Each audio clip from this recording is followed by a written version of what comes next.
ओम शांति। ओम शांति। ओम शांति। सभी रिलैक्स होकर बैठे। पूरा ध्यान भ्रिकुटी के मध्य में। ये मुझ आत्मा का निवास स्थान है। मैं आत्मा इन कर्मेंद्रियों की मालिक हूँ। मैं आत्मा इस शरीर द्वारा इस सृष्टि रूपी रंगमंच पर अपना पार्ट बजा रही हूँ। मैं बहुत भाग्यवान आत्मा हूँ क्योंकि परमपिता परमात्मा ने मुझे पहचाना, जाना और मुझे गुणों से, शक्तियों से भरपूर करते जाते हैं। शुक्रिया मेरे बाबा, शुक्रिया मुझे अपना बनाने के लिए, मुझे रोज पढ़ाने के लिए, मुझे पतित से पावन बनाने के लिए। अभी मैं आत्मा अपने परम पिता परमात्मा के महावाक्य सुनूंगी। ओम शांति। आज 5 जनवरी 2021 बाबा के महावाक्य हैं। पहले सुनते हैं मुरली का सार। मीठे बच्चे, तुम्हारे मुख से कभी भी हे ईश्वर, हे बाबा शब्द नहीं निकलना चाहिए। यह तो भक्ति मार्ग की प्रैक्टिस है। क्या कह रहे हैं बाबा कि कभी भी तुम्हारे मुख से क्या नहीं निकलना चाहिए? हे बाबा, हे ईश्वर, क्योंकि ये तो भक्ति मार्ग की प्रैक्टिस है। क्योंकि हम क्या कहते हैं भक्ति मार्ग में? हे भगवान, ये वर्ड हम बार बार यूज करते हैं। प्रश्न है, तुम बच्चे सफेद ड्रेस पसंद क्यों करते हो? यह किस बात का प्रतीक है? तुम बच्चे सफेद ड्रेस पसंद क्यों करते हो? यह किस बात का प्रतीक है? उत्तर है, अभी तुम इस पुरानी दुनिया से जीते जी मर चुके हो, इसीलिए तुम्हें सफेद ड्रेस पसंद है। यह सफेद ड्रेस मौत को सिद्ध करता है। जब कोई मरता है तो उस पर भी सफेद कपड़ा डालते हैं। तुम बच्चे भी अभी मरजीवा बने हो। तो ये सफेद ड्रेस हमें बार बार क्या याद दिलाती है कि हम मरजीवा हैं, हम जीते जी मर चुके हैं, हम इस शरीर से अलग हैं, हम इस दुनिया से अलग हैं। ओम शांति। रूहानी बाप बैठ बच्चों को समझाते हैं। रूहानी अक्षर न कहे, सिर्फ बाप कहें तो भी ठीक है। बाप बैठ बच्चों को समझाते हैं। सब अपने को भाई भाई तो कहते ही हैं, तो बाप बैठ समझाते हैं बच्चों को। सभी को तो नहीं समझाते होंगे, सब अपने को भाई भाई कहते ही हैं। गीता में लिखा हुआ है भगवानोवाच। अब भगवानोवाच किसके प्रति? भगवान के हैं सब बच्चे। वह बाप है तो भगवान के बच्चे सब ब्रदर्स हैं। भगवान ने ही समझाया होगा, राजयोग सिखाया होगा। अभी तुम्हारी बुद्धि का ताला खुला हुआ है। दुनिया में और किसी के भी ऐसे ख्यालात नहीं चल सकते। जिन जिन को संदेश मिलता जाएगा वह स्कूल में आते जाएंगे, पढ़ते जाएंगे, समझेंगे। प्रदर्शनी तो देखी, अब जाकर कुछ ज्यादा सुने। पहली पहली मुख्य बात है, ज्ञान का सागर पतित पावन गीता ज्ञानदाता शिव भगवानोवाच। पहले पहले उनको यह पता पड़े कि इन्हों को सिखलाने वाला अथवा समझाने वाला कौन है। वह सुप्रीम सोल, ज्ञान का सागर निराकार है। वह तो है ही सत्य यानी ट्रुथ। सत्य ही बतलाएंगे। तो क्या कह रहे हैं बाबा कि वो तो सत्य ही बतलाएंगे।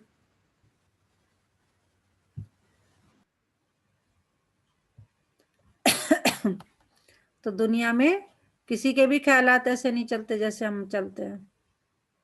बाबा कह रहे हैं जिन जिन को मेरा संदेश मिलता जाएगा वो आते जाएंगे इस स्कूल में। कौन सा स्कूल है ये? गौरली स्कूल भी नहीं, यूनिवर्सिटी है। ठीक है, कौन सी यूनिवर्सिटी है? कौन सी यूनिवर्सिटी है ये? गॉडली यूनिवर्सिटी थी। गौरली यूनिवर्सिटी, बिल्कुल सही। फिर उसमें और कोई प्रश्न उठ नहीं सकता। पहले पहले तो इस पर समझाना है किसको? हमको परमपिता परमात्मा ब्रह्मा द्वारा राजयोग सिखलाते हैं। कैसे सिखाते हैं परमपिता परमात्मा शिव बाबा हमको राजयोग? ब्रह्मा बाबा द्वारा उनके तन में आके, उनका शरीर जो उन्होंने लोन पे लिया हुआ है उसमें प्रवेश करके, क्योंकि उनका तो अपना कोई शरीर है नहीं, तो उसमें प्रवेश करके समझाते हैं। यह राजाई पद है जिसको निश्चय हो जाएगा कि जो सबका बाप है वह पारलौकिक बाप बैठ समझाते हैं, वही सबसे बड़ी अथॉरिटी है। तो फिर दूसरा कोई प्रश्न उठ ही नहीं सकता। बाबा कह रहे जिससे ये निश्चय हो जाएगा कि मुझे कौन पढ़ा रहा है, खुद जो है परमात्मा शिव परमात्मा पढ़ा रहे हैं, तो उसके मन में कोई प्रश्न रहेगा ही नहीं, कोई प्रश्न उठेगा नहीं। वह है पतित पावन जो अब यहाँ आते हैं तो जरूर अपने टाइम पर आते होंगे। तुम देखते भी हो, यह वही महाभारत लड़ाई है। विनाश के बाद फिर वॉइसलेस दुनिया होनी है। यह है विशेष दुनिया। यह मनुष्य नहीं जानते कि भारत ही वॉइसलेस था, कुछ भी बुद्धि चलती नहीं। गोदरेज का ताला लगा हुआ। बाबा बताओ कौन सा ताला बता रहे हैं? गोदरेज का ताला लगा हुआ है, उसकी चाबी एक बाप के पास ही है, इसलिए उनको ही ज्ञानदाता दिव्य चक्षु विधाता कहा जाता है। बाबा कह रहे तुम्हारी बुद्धियों पे जो गोदरेज का ताला लगा उसकी चाबी मेरे पास है, मैं ही खोल सकता हूँ उसको। इसीलिए क्या कहा जाता है परमपिता परमात्मा को? ज्ञानदाता चक्षु विदाता कहा जाता है। ज्ञान का तीसरा नेत्र देते हैं। किसको पता नहीं है कि तुमको पढ़ाने वाला कौन है, दादा समझ लेते हैं तब टीका करते हैं, कुछ ना कुछ बोलते हैं, इसलिए पहली पहली बात ही यह समझाओ। इसमें लिखा हुआ भी है शिव भगवान आवाज, वह तो है ही ट्रुथ। बाप समझते हैं मैं पतित पावन शिव हूं। ठीक है, क्या समझते हैं? मैं पतित पावन शिव हूं, मैं परम धाम से आया हूं इन शालिग्रामों को पढ़ाने। हम सब क्या है? शालिग्राम है। बाप है ही नॉलेजफुल, बाप में ही सारी नॉलेज भरी हुई है। वही हमें बाबा कह रहे हैं तुम्हें तो कुछ पता ही नहीं था, मैं ही तो आके तुम्हें याद दिला रहा हूँ, तुम्हें ही सृष्टि चक्र का जो है पूरा ज्ञान दे रहा हूँ, आदि मध्य अंत का ज्ञान दे रहा हूँ, इस पूरी सृष्टि की हिस्ट्री ज्योग्राफी बता रहा हूँ। तो क्योंकि बाप है ही नॉलेजफुल, सृष्टि के आदि मध्य अंत का राज समझाते हैं। यह शिक्षा अभी तुमको ही बेहद के बाप से मिल रही है, वही सृष्टि के रचयिता है, पतित पावन को पावन बनाने वाले हैं। बुलाते भी हैं हे पतित पावन आओ, तो पहले पहले उसका ही परिचय देना है। उस परमपिता परमात्मा के साथ आपका क्या संबंध है? वह है ही सत्य। नर से नारायण बनने की सत्य नॉलेज देते हैं। बच्चे जानते हैं बाप सत्य है, बाप ही सचखंड बनाते हैं। तुम नर से नारायण बनने यहाँ आते हो, बैरिस्टर पास जाएंगे तो समझेंगे हम बैरिस्टर बनने आए हैं। अभी तुमको निश्चय है कि हमें भगवान पढ़ाते हैं। कई निश्चय करते भी हैं फिर संशय बुद्धि हो जाते हैं, तो उनको सब मनुष्य कहते हैं तुम तो कहते थे भगवान पढ़ाते हैं, फिर भगवान को छोड़ क्यों आए हो? संशय आने से ही भागंती हो जाते हैं। कोई न कोई विकर्म करते हैं। भगवान वाच काम महाशत्रु है, इन पर जीत पाने से ही तुम जगत जीत बनेंगे। तो बाबा क्या कह रहे हैं कि जो संशय बुद्धि है वो क्या है? वो छोड़कर चले जाते हैं। संशय बुद्धि नहीं होनी चाहिए। फिर बाबा कह रहे हैं काम महाशत्रु है, उस पर विजय पानी है, क्योंकि उस पर विजय पाने से ही तुम जगत जीत बनेंगे। जो पावन बनेंगे वही पावन दुनिया में चलेंगे। यहाँ है ही राजयोग की बात, तुम जाकर वहां राजाई करेंगे। बाकी जो भी आत्माएं हैं वह अपना हिसाब किताब चुकतू कर वापस अपने घर चली जाएंगी। यह कयामत का समय है। अब यह बुद्धि कहती है सतयुग की स्थापना जरूर होनी है। पावन दुनिया सतयुग को कहा जाता है, बाकी सब मुक्ति धाम में चले जाएंगे। उनको फिर अपना पाठ रिपीट करना है। तुम भी अपना पुरुषार्थ करते रहते हो, पावन बन और पावन दुनिया का मालिक बनने के लिए। मालिक तो सब अपने को समझेंगे ना, प्रजा भी मालिक है। अभी प्रजा भी कहती है ना हमारा भारत, बड़े ते बड़े मनुष्य सन्यासी आदि भी कहते हैं हमारा भारत। तुम समझते हो इस समय भारत में सभी नरकवासी है, अभी हम स्वर्गवासी बनने के लिए यह राजयोग सीख रहे हैं। सब तो स्वर्गवासी नहीं बनेंगे, यह अभी ज्ञान आया है। वो लोग जो सुनाते हैं, शास्त्र सुनाते हैं, वह है शास्त्रों की ऑथोरिटी। बाप कहते हैं ये भक्ति मार्ग के वेद शास्त्र आदि सब पढ़ने से सीढ़ी नीचे उतरते जाते हैं, यह सब है भक्ति मार्ग। तो बाबा कह रहे भक्ति मार्ग में होना ही है कि सब सीढ़ी नीचे उतरते चले जाते हैं। बाप कहते हैं जब भक्ति मार्ग पूरा होगा तब ही मैं आऊंगा, मुझे ही आकर सब भक्तों को भक्ति का फल देना है। मेजोरिटी तो भक्तों की है, सब पुकारते रहते हैं ना, हे गॉड फादर। भक्तों के मुख से ओ गॉड फादर, हे भगवान जरूर निकलेगा। भक्तों के मुख से बाबा क्या कह रहे हैं, ओ गॉड फादर, हे भगवान जरूर निकलेगा। अब भक्ति और ज्ञान में तो फर्क है। तुम्हारे मुख से कभी हे ईश्वर, हे भगवान यह अक्षर नहीं निकलेंगे। मनुष्य को तो यह आधा कल्प की प्रैक्टिस पड़ी हुई है। हमारे मुख से क्या निकलेगा, वाह बाबा, मेरा बाबा, मेरा बाबा, ये हे वर्ड नहीं निकलेगा। तुम जानते हो वह तो हमारा बाप है, तुमको हे बाबा थोड़ी ही करना है। बाप से तो तुमको वर्षा लेना है, ब्लेसिंग्स लेनी है। पहले तो यह निश्चय है हम बाप से वर्षा लेते हैं, बाप बच्चों को वर्षा लेने का अधिकारी बनाते हैं। यह तो सच्चा बाप है ना। बाप जानते हैं ये हमारे बच्चे हैं जिन्हों को हम ज्ञान अमृत पिलाए, ज्ञान चिता पर बिठाए, घोर नींद से जगाए, स्वर्ग में ले जाता हूँ। बाप क्या कह रहे हैं, बाप जानते हैं ये हमारे बच्चे, हमारे लिए कह रहे हैं कि ये मेरा बच्चा है जिसको ज्ञान अमृत पिलाकर, ज्ञान चिता पर बिठाकर, घोर नींद से जगाकर स्वर्ग में ले जाता हूँ।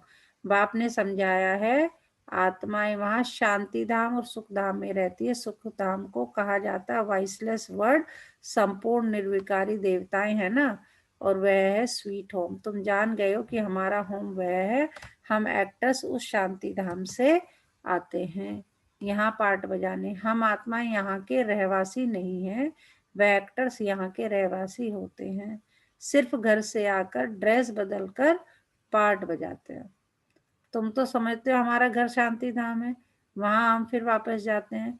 जब सभी एक्टर स्टेज पर आ जाते हैं तब फिर बाप आकर सभी को ले जाएंगे, इसलिए उनको लिबरेटर गाइड भी कहा जाता है। दुख हरता सुख करता है, तो इतने सब मनुष्य कहाँ जाएंगे। विचार करो, पतित पावन को बुलाते हैं किस लिए, अपनी मौत के लिए। दुख की दुनिया में रहना नहीं चाहते, इसीलिए कहते हैं घर चलो। यह सब मुक्ति को ही मानने वाले हैं। भारत का प्राचीन राजयोग भी कितना मशहूर है, विलायत में भी जाते हैं प्राचीन राजयोग सिखलाने। वास्तव में हठ योगी तो राजयोग जानते ही नहीं, उनका योग ही रॉन्ग है, इसलिए तुम्हें जाकर सच्चा राजयोग सिखाना है। मनुष्य को सन्यासियों की कफनी देख उनको कितना मान देते हैं, मनुष्य को सन्यासियों की कफनी देख उन्हीं को कितना मान देते हैं। बौद्ध धर्म में भी सन्यासियों को कफनी पहनी हुई देख उनको मान देते हैं। सन्यासी तो बाद में होते हैं, बौद्ध धर्म में भी गुरु में कोई सन्यासी नहीं होते हैं।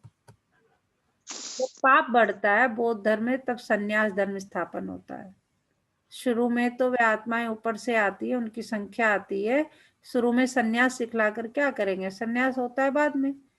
यह भी यहाँ से कॉपी करते हैं। क्रिश्चियन में भी बहुत है जो सन्यासियों का मान रखते हैं। कफनी की जो पहरवाइश है वह हठ योगियों की है। तुमको तो घर बार छोड़ना नहीं है। बाबा कह रहे तुम्हें तो क्या करना है, घर गृहस्थी में रहते हुए राजयोग सीखना है, करना है। तो बाबा कह रहे तुमको तो घर बार छोड़ना नहीं है। न कोई सफेद कपड़े का बंधन है, परंतु सफेद अच्छा है। बाबा कह रहे बंधन कुछ नहीं है। सफेद कपड़े की क्या पहचान बताई बाबा ने, कौन बताएगा कि सफेद कपड़ा किस चीज की पहचान है। शुद्धता की पहचान है। जो हमारी जो ये जैसे हम मर जाते हैं ना, हमें सफेद कपड़ा रहता है, तो इस शुद्धता को बताया जी कि हम पहले से मर जीवा हो गए। बिल्कुल बिल्कुल। बाबा कह रहे कपड़े का कोई बंधन नहीं, परंतु सफेद अच्छा है। तुम भट्टी में रहे हो तो ड्रेस भी यह हो गई है। आजकल सफेद बहुत पसंद करते हैं, मनुष्य मरते हैं तो भी सफेद चादर डालते हैं। तुम भी अभी मरजीवा बने हो तो सफेद ड्रेस अच्छी है। जीते जी मर गए हो ना। तो पहले कोई को भी बाप का परिचय देना है। दो बाप हैं, यह बातें समझने में टाइम लेते हैं, प्रदर्शनी में इतना समझा नहीं सकेंगे। सतयुग में होता है एक बाप। इस समय तुमको 3 बाप हैं। कौन कौन से? 3 बाप कौन कौन से हैं? मैम एक तुम्हारा लौकिक पिता हाँ,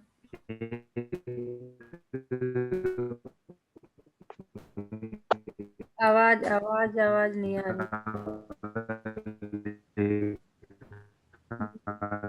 और एक वो कर्म और जिनके तरह लिखा आवाज आपकी आ नहीं पाई, कोई बात नहीं। इस समय तुमको और एक 3 हमारे बाप है, क्योंकि भगवान आते हैं प्रजापिता ब्रह्मा के तन में। वह भी तो बाप है ना सबका। लौकिक बाप भी है।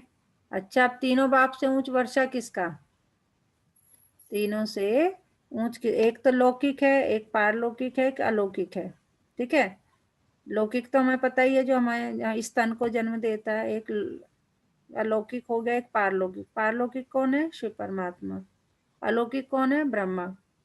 तो अब कह रहे अब तीनों में सबसे ऊंचा वर्षा किसका? सबसे ज्यादा ब्लेसिंग कौन देगा? निराकार बाप वर्षा कैसे दें? वह फिर देते हैं ब्रह्मा द्वारा। बाबा कह रहे हो शिव परमात्मा मतलब मैं खुद जो है तुम्हें कैसे वर्षा दूं, कैसे ब्लेसिंग्स दूं? मेरे तो शरीर है नहीं, मैं तुम्हें अपनी बात कैसे सुनाऊं? तो सुनाने के लिए जो है मुख चाहिए, वाणी चाहिए। तो उसके लिए मैं ब्रह्मा के तन में आके सुनाता हूँ। इस चित्र पर तुम बहुत अच्छी रीति समझा सकते हो। शिव बाबा निराकार है और वह यह है प्रजापिता ब्रह्मा, आदि देव, ग्रेट ग्रेट ग्रैंड फादर। बाप कहते हैं मुझ शिव को तुम ग्रेट ग्रेट ग्रैंडफादर नहीं कहेंगे, मैं सभी का बाप हूँ। यह है प्रजापिता ब्रह्मा। तुम हो गए सब बहन भाई, भले स्त्री पुरुष है परंतु बुद्धि से जानते हैं हम भाई बहन हैं। बाप से वर्षा लेते हैं। भाई बहन आपस में क्रिमिनल असॉल्ट कर न सके। अगर दोनों की आपस में भी कार्य दृष्टि खींचती है तो फिर गिर पड़ते हैं, बाप को भूल जाते हैं। बाप कहते हैं तुम हमारा बच्चा बन, फिर मुंह काला करते हो। बेहद का बाप बच्चों को बैठ समझाते हैं तुमको यह नशा चढ़ा हुआ है। जानते हो गृहस्थ व्यवहार में भी रहना है, लौकिक संबंधियों को भी मुंह देना है, तोड़ निभाना है। लौकिक बाप को तो तुम बाप कहेंगे ना, उनको तो तुम भाई नहीं कह सकते हो। ऑर्डिनरी वे में बाप को बाप ही कहेंगे। बुद्धि में है ये हमारा लौकिक बाप है। ज्ञान तो है ना, यह ज्ञान बड़ा विचित्र है। तो क्या सुना है बाबा ने अभी तक, सुप्रिया जी? थी।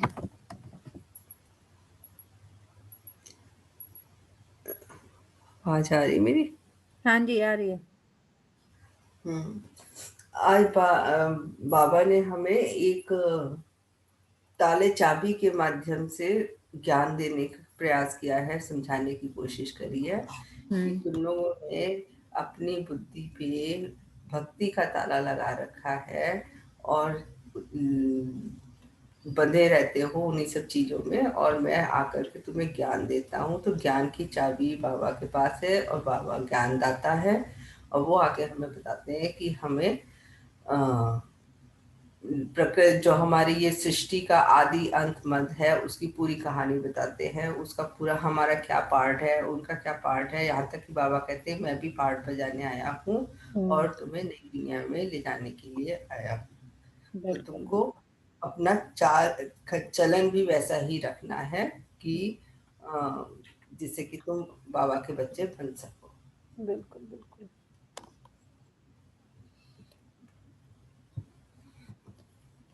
आजकल करके नाम भी ले लेते हैं। तो बाबा किसकी बात कर रहे हैं कि बुद्धि में यह है हमारा लौकिक बाप है ना। जो लौकिक बाप के 3 बाप की बात कर रहे हैं, तो बुद्धि में जो हमें जिसने इस शरीर को जन्म दिया है वो लौकिक बाप है। ज्ञान तो है ना, यह ज्ञान बड़ा विचित्र है।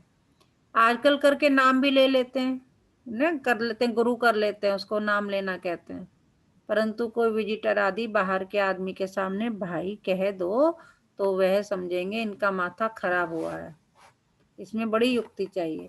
तुम्हारा गुप्त ज्ञान है, गुप्त संबंध है, इसमें बड़ा युक्ति से चलना है, लेकिन एक दो को रिगार्ड देना अच्छा है, लौकिक से भी तोड़ निभाना है, बुद्धि चली जानी चाहिए ऊपर। हम बाबा से वर्षा ले रहे हैं, बाकी चाचे को चाचा, बाप को बाप कहना पड़ेगा। जो बीके नहीं बने हैं तो वह भाई बहन नहीं समझेंगे। जो ब्रह्म कुमार कुमारियां बने हैं वही इन बातों को समझेंगे। बाहर वाले तो पहले सुनकर चमकेंगे। इसमें समझने की बड़ी अच्छी बुद्धि चाहिए। बाप तुम बच्चों की विशाल बुद्धि बनाते हैं। तुम पहले हद की बुद्धि में थे, अब बुद्धि चली जाती है बेहद में। हमारा वह बेहद का बाप है। यह सब हमारे भाई बहन है। बाकी संबंध में तो बहू को बहू, सास को सासू ही कहेंगे, बहन थोड़ी कहेंगे। बाबा कह रहे कि मतलब ये दृष्टि की बात है, मतलब दृष्टि इतनी, मतलब सबको एक आत्मिक दृष्टि से देखना है। और ये आत्मा क्या है हमारी, हम सब आत्माएं शिव परमात्मा के बच्चे हैं, उनकी संतान है। तो क्या हो गए, हम भाई बहन हो गए। मतलब किसी इसमें ईर्ष्या, द्वेष, काम, क्रोध, लोभ, मोह, अहंकार नहीं होना चाहिए। हम सब हो गए तो कहते हैं ना, जैसे लौकिक में एक ही बाप के बच्चे होते हैं तो भाई बहन होता है। हम सब आत्माएं जो ज्ञान ले रही हैं, जब हम उस परमात्मा के बच्चे हैं तो हम क्या हो गए, आपस में भाई बहन हो गए।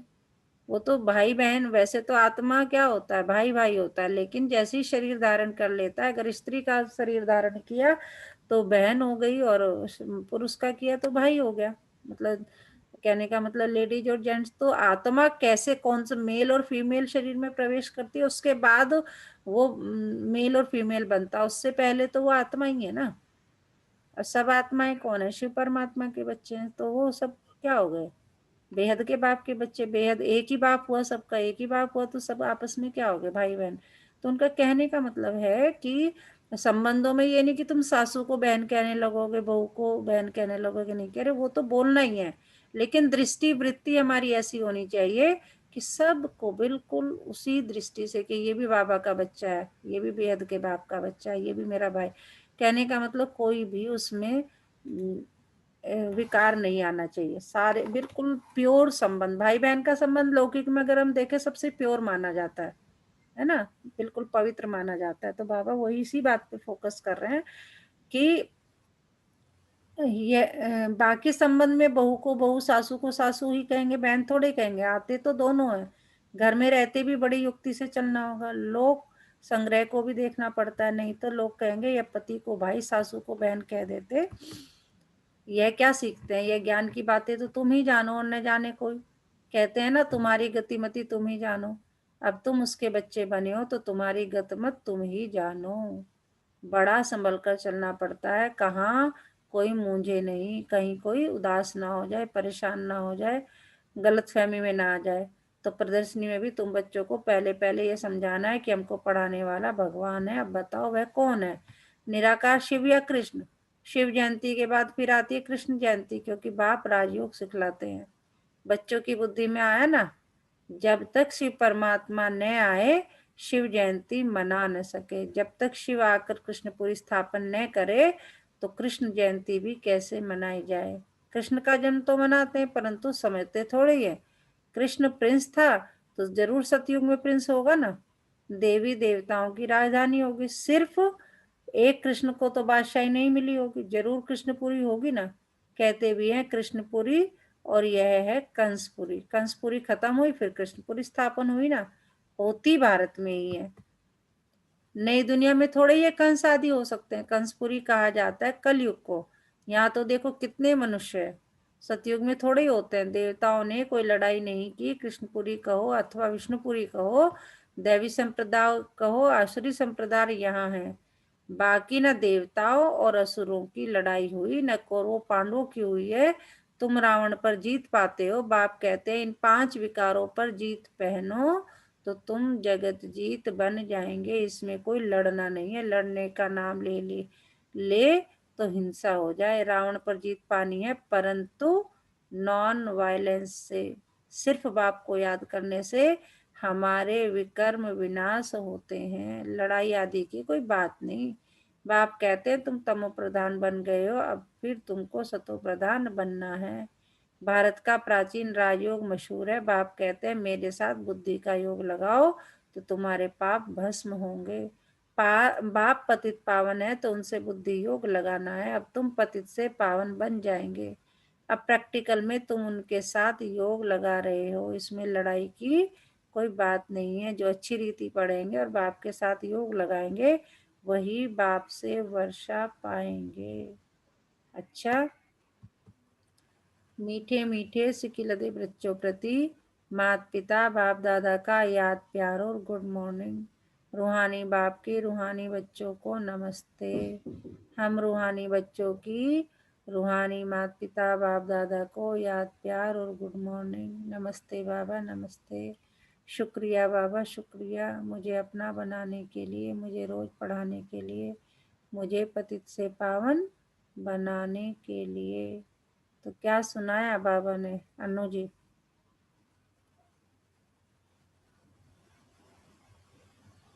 ओम शांति मैम। ओम शांति। मैम, बाबा जी आज कहते हैं कि ये जो हमारी दुनिया है ना, इट्स अ टेम्पररी फेस। हमारी असली दुनिया तो ऊपर है। जी हम यहाँ पे एज एन एक्टर आते हैं, अपना रोल प्ले करते हैं और उसके बाद हमें अपनी असली ही घर में जाना होता है। जी बाबा जी ने ये भी बताया है कि हम सब भाई भाई है।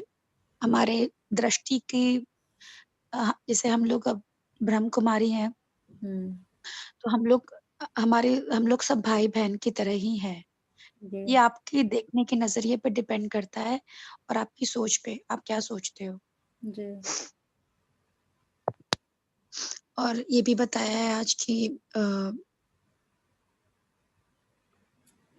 बस इतना ही मैम। ओके। और कोई बताए? बॉबी जी, अंकित जी। ओम शांति दीदी। ओम शांति। मैम, बाबा आज हमें ना सफेद कपड़े पहना रहे हैं। वो कह रहे हैं कि सफेद कपड़ा शुद्धता का है। जिस प्रकार आदमी मृत्यु हो जाती है आदमी की, तो उसे सफेद चादरें चढ़ाई जाती हैं।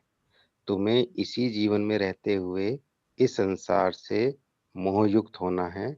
अपने बंधनों को ढीला करना है, तभी तो मैं हटा पाऊंगा।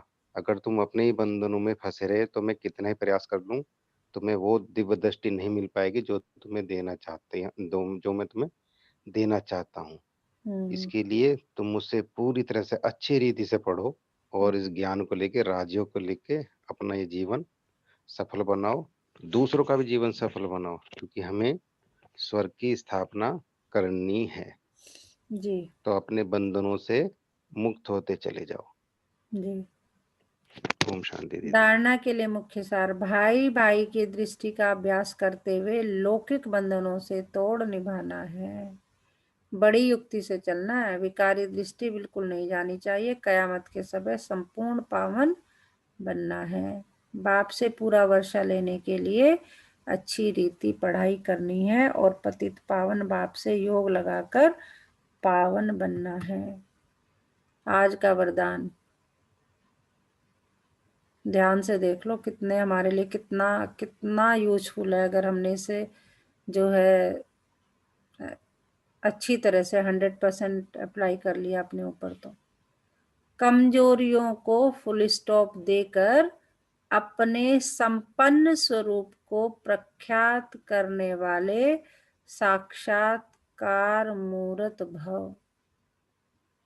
कमजोरियों को हमने क्या कह दिया? देखो, एक हाथ रुका हुआ है ना हमारा, रोक दिया, फुल स्टॉप टू वीकनेसेस। फिर क्या करना है? अपना स्वरूप याद करो। संपन्न स्वरूप क्या है मेरा? मैं कौन हूँ? विष्णुपुरी का मालिक हूँ। ठीक है। और साक्षात मूर्त भव, बिकम, मतलब आपको देख के लोगों को लगे कि हाँ भाई, ठीक है। तो कमजोरियों को फुल स्टॉप देकर अपने संपन्न स्वरूप को प्रख्यात करने वाले साक्षात मूर्त भव। विश्व आपके कल्प पहले वाले संपन्न स्वरूप पूज्य स्वरूप का सिमरण कर रही है। पूरा विश्व क्या है, भगवान को बुला रहा है, आ जाओ मर गए भगवान। तो बाबा क्या कह रहे हैं कि कल्प पहले जो हमारा संपन्न स्वरूप था, जो पूज्य स्वरूप था, उसको पूरा विश्व याद कर रहा है, सिमरन कर रहा है। इसलिए अब अपने संपन्न स्वरूप को प्रैक्टिकल में प्रख्यात करो।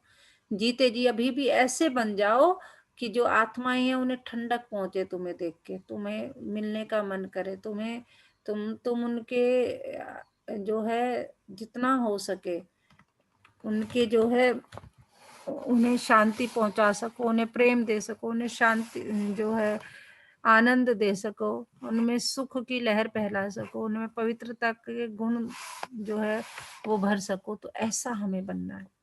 तो बाबा कह रहे हैं कि इसलिए अब अपने संपन्न स्वरूप को प्रैक्टिकल में प्रख्यात करो। तुम्हारा जो पूज्य स्वरूप है वो अभी से, क्योंकि तैयारी तो अभी हो रही है ना, वहां तो हमें उसकी प्रारब्ध मिलेगी, उसका मेहनत का फल मिलेगा। तो अपने संपन्न स्वरूप को प्रैक्टिकल में प्रख्यात करो। बीती हुई कमजोरियों को फुल स्टॉप लगाओ दृढ़ संकल्प द्वारा। अंडरलाइन दृढ़ संकल्प, उसके लिए दृढ़ संकल्प चाहिए, यानी हो जाएगा, कर लेंगे। दृढ़ संकल्प द्वारा पुराने संस्कार स्वभाव को समाप्त करो। दूसरों की कमजोरी की नकल मत करो। कई बार हम देख लेते हैं वो भी तो ब्रह्म कुमार है, कुमारी है, वो भी तो गुस्सा कर लेता है, वो भी तो बाहर का खा लेता है, वो भी तो झूठ बोल देता है। मतलब कई बार हम दूसरों की, किसी भाई बहन में हो जाता है, कोई भी छोटी सी भी देख लेते हैं। तो बाबा कह रहे हैं और अदरवाइज ब्रह्म कुमार कुमारी ना हो, वैसे भी समाज में देखो तो बाबा क्या कह रहे हैं कि दूसरों की कमजोरी की नकल मत करो। अवगुण धारण करने वाली बुद्धि का नाश करो। दिव्य गुण धारण करने वाली सतो प्रधान बुद्धि धारण करो, तब साक्षात मूर्त बनेंगे। कोई कुछ भी है, मरजीवा का मतलब ये है तुम इस बाबा कह रहे हैं ना भाई, शरीर निर्वाह हेतु तुम्हें काम तो करना पड़ेगा, गृहस्थ जीवन में भी रहना पड़ेगा, सब कुछ करना पड़ेगा, लेकिन अपने आप को डिटैच रखो, ट्रस्टी बन के रहो। कल भी बाबा ने कहा था ट्रस्टी बन के रहो तो तुम्हारा जीवन जो है सफल। तो आज बाबा कह रहे हैं सारी अपनी जितनी भी कमजोरियां उनको फुल स्टॉप लगाओ, दूसरों की कमजोरी नहीं देखनी है। अपनी जो गलत बुद्धि है जो है उसका नाश करो, अच्छी बुद्धि को क्या करो, हाईलाइट करो। दिव्य बुद्धि धारण करने वाले सतो प्रधान बुद्धि धारण करो, तभी हम साक्षात मूर्त बनेंगे। आज का स्लोगन है अपने अनादि और आदि गुणों को स्मृति में रख उन्हें स्वरूप में लाओ। अपने अनादि और पहले क्या थे हम, पूज्य थे, मतलब देवता थे। तो बाबा कह रहे और देवताओं के क्या क्या गुण होते हैं उन्हें याद रखो, और याद रखना ही नहीं, उन्हें स्वरूप में लाओ। वो अभी तुम्हारे कि कैसे है, राजा महाराजा महारानी कैसे करते हैं, कैसे चलते हैं, उनकी चाल चलन कैसी होती है, वो सब अपनी प्रजा से प्रेम करते हैं, वो आपस में प्रेम से रहते हैं, है ना, वो बिल्कुल शांत होते हैं। तो वो सारे बाबा कह रहे अपने अनादि और आदि गुणों को स्मृति में रख उन्हें स्वरूप में लाओ। गुण है शांत स्वरूप, प्रेम स्वरूप, है ना, आनंद स्वरूप, शक्ति स्वरूप, वो सारे गुण जो है उन्हें याद करके उन्हें अपने स्वरूप में लाना, यानी उन्हें हमें अडॉप्ट करना है। तो आज पूरा दिन किस स्वमान में रहना है, मैं संपन्न स्वरूप हूँ, मैं संपन्न स्वरूप हूँ। क्यों हूँ संपन्न स्वरूप? क्योंकि मैंने क्या कर दिया है, बीती हुई कमजोरियों को फुल स्टॉप लगा दिया है, और दृढ़ संकल्प के द्वारा मैं अपने स्वभाव संस्कार को, जो पुराने जितने भी हैं गलत है, उन्हें भी समाप्त करने के लिए तैयार हूँ। और ना मैं कोई नकल करती हूँ किसी की भी गलत कमजोरियों का या गलत बातों का। और मैंने अपनी बुद्धि में जितने भी अवगुण थे उनको आज से, अभी से फुल स्टॉप कर दिया है। पहले भी बहुत बार कर चुका है, अभी फिर कर रही हूँ, और दिव्य धारण करना है, तभी मैं साक्षात मूर्त बनूंगी। तो मैं संपन्न स्वरूप हूँ। अच्छा, ओम शांति।